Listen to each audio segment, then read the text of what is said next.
Бул чыгарылыш ашыкча тамгалар деп аталат. Чогуу, чочуп, орду, дары, кары, кар, ичи тар, ибле. Туугандар, достор, бул жерде ар бир сөздө созулма үндүүнүн ордуна бир гана үндүү келет. Ашыкча тамганын кереги жок. Келе туура жазабыз, туура сүйлөйбүз, жана баарын кубантабыз. Тра-та-трай! Буйруса же буйруса. Йоттошкон тамгалар баарыбызды тилекке каршы жаңылыштыкка алып келет. Көпчүлүк ушундай толтура каталарды алып жазышат. Мен дагы йоттошкон тамгаларды жаман көрөм.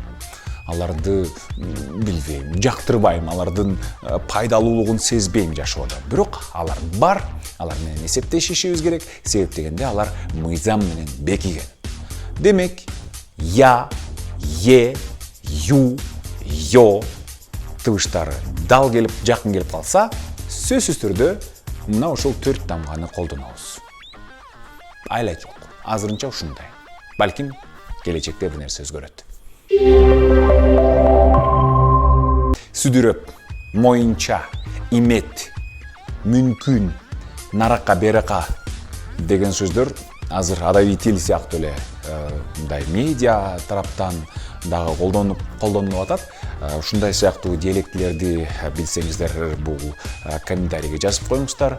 Сөзсүз түрдө биз анын адабий тилдеги версияларын дагы айтып өтөлү. Себеп дегенде, албетте, көчөнүн тили бар, бир туугандар менен сүйлөшөсүң, достор менен сүйлөшөсүң, бирок ошол эле маалда жалпы эл менен сүйлөшкөндө, элге кайрылганда кайрадан адабий тилдин нормаларына кайтышыбыз керек, анын нормаларына баш ийишибиз керек. Ошондо бизди эл сабаттуу жана түшүнүктүү кабыл алышат. Рахмат.